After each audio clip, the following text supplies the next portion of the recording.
আজি দুদিনমানৰ আগত মই এটা ভিডিঅ' দিছিলোঁ। কোল্ড ড্ৰিংকছ বুটলত মই 5 টকা এটা বেছি লোৱাৰ কথা কৈছিলোঁ। মিৰিণ্ডা বুটল আছিলে। আপোনালোকে ভিডিঅ'টো হয়তো বহুতে দেখিছে, ভিডিঅ'টো চাইছে। কিন্তু এই ভিডিঅ'টো প্ৰায় মানুহে জ্বলি পকি উঠিছে। 5 টকা কিয় বেছি ল'ব? ক'ত যুক্তি পালে? MRPতকৈ বেছি ল'বলৈ ক'ত যুক্তি পালে? MRPতকৈ আপুনি বেছি কিয় ল'ব? প্ৰায় মানুহ জ্বলি পকি উঠিছে।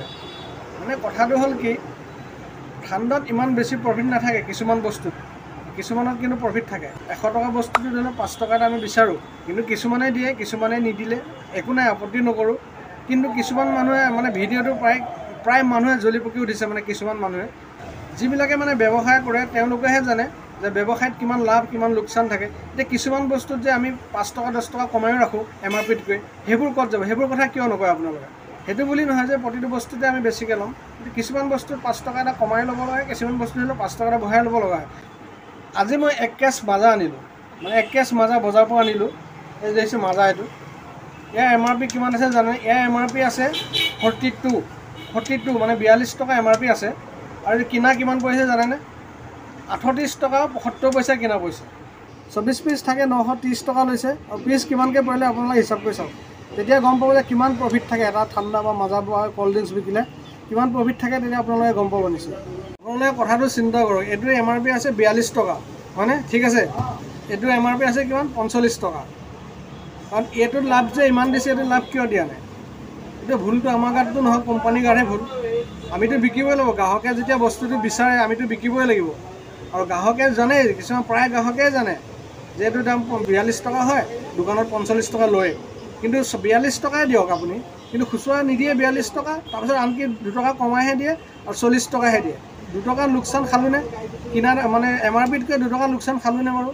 আৰু এইটো যদি লয় আপুনি ORSটো, এইটো ল'লে আপুনি 45 টকা MRP আছে, আপুনি যদি 40 টকা দিয়ে বা 35 টকা দিয়ে, 30 টকা দিলেও দিব পাৰে। এইটো কাৰণ লোকচান নাই, এইটোত লাভটো আছে। ইয়াত প্ৰফিটটো বেছি দিছে। যদি আপুনি এইটো বিচাৰে বা 35 টকাত 42 টকা MRP, আপুনি যদি 35 টকাত বিচাৰে কিন্তু আপুনি নাপাব। কিন্তু এইটো যদি আপুনি বিচাৰে 45 টকা MRP, এইটো 35 টকাত বিচাৰিলে কিন্তু আপুনি পাব। তেতিয়াহ'লে চাওক, কথাটো ভাবি চাওক, এইটো বস্তুটো কিমান সৰু আৰু এইটো বস্তুটো কিমান ডাঙৰ, ডিফাৰেঞ্চটো চাওক।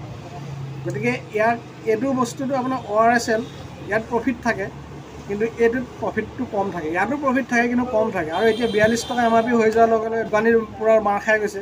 2 টকা নিদিয়ে কাষ্টমাৰে, 2 টকা বেছি দিব, থাপকৈ 2 টকা কমাইহে দিয়ে। তেতিয়া কি কৰিব আপুনি কওক? গতিকে ব্যৱসায় কৰা ইমান সহজ কথা নহয়। বহুতে কৈছে আপুনি ব্যৱসায় নাজানে। ব্যৱসায় কৰা আজি মোৰ 20 বছৰ 25 বছৰ হ'ল। গতিকে ব্যৱসায়ৰ কথা আমি জানো যে আপোনালোকৰ কথাটো ৰাইট আছে, MRP ওপৰত কেতিয়াও ল'ব নোৱাৰে, এইটো ৰাইট।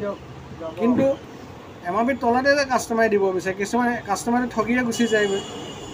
তেতিয়া কি কৰিম আমি কি কৰিম? দোকানীবিলাকে 42 টকা MRP আৰু কাষ্টমাৰে দিয়ে 40 টকাহে। 2 টকা লোকচান খালোঁ নে নাখালোঁ কওকচোন বাৰু?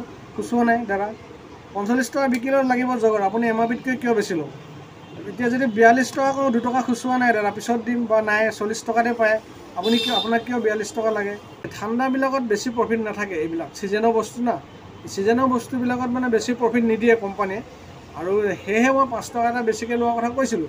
কিন্তু অকল মই নলওঁ, প্ৰায় দোকানীয়ে লয়। আপোনালোকে চাব যে গাঁওবিলাকত গৈ চাব, আপোনালোকে 50 টকা পৰ্যন্ত লয়। যিটো 40 টকা বুটলত, যিটো 40 টকা প্ৰিণ্ট আছে MRP, সেইটো 50 টকা পৰ্যন্ত লয় দোকানীয়ে। কাৰণ মই নিজে কিনি খাইছোঁ গাঁওবিলাকত। কিন্তু টাউনতো প্ৰায় লয়, প্ৰায় দোকানতে মই দেখিছোঁ, ট্ৰাই কৰি চাইছোঁ, প্ৰায় দোকানতে 45 টকাই লয় 40 টকীয়া বুটলটো। 100 টকাটো 110 টকা 105 টকা এনেকৈ লয়, প্ৰায় দোকানতে লয়। কিন্তু নিয়মমতে ল'ব নালাগে, সেইটো মই জানো, কিন্তু তথাপিও লয়, কাৰণ ব্যৱসায়ৰ কথা এটা আছে। গতিকে দোকানীয়ে বিশেষকৈ তাৰ ওপৰত বেছিকৈ ল'ব নিবিচাৰে। যিমান পাৰোঁ সিমান কমাই ল'ব বিচাৰোঁ, কিয়নো কাষ্টমাৰটো আমাক দোকানত যাতে আকৌ আহক, আমি সেইটোৱে ভাবোঁ। এতিয়া আপোনালোকে কথাটো ইয়াতে চাওক যে 42 টকা MRP আছে, কিন্তু কাষ্টমাৰে এতিয়া মোক 40 টকাই দি গুচি যায়। এতিয়া কৰিম কি মই কওকচোন? সেই 2 টকাটো মই ক'ত মেনেজ কৰিম? সেই তেনেকুৱা কিছুমান কথা আহি পৰে। আৰু যিবিলাকে মেইন ব্যৱসায় কৰে, ব্যৱসায় লাইনৰ কথা বুজি পায়, তেওঁলোকে জানে এইটো। আৰু যিবিলাকে ব্যৱসায় নকৰে তেওঁলোকে বহুত কথা ক'ব। গতিকে একো নাই, কৰি থাকক, পুৱাই কৰি থাকিব দিয়ক, একো নাই। আৰু নিজৰ কাম নিজে কৰি যাব লাগিব, সেইটোৱে কথা।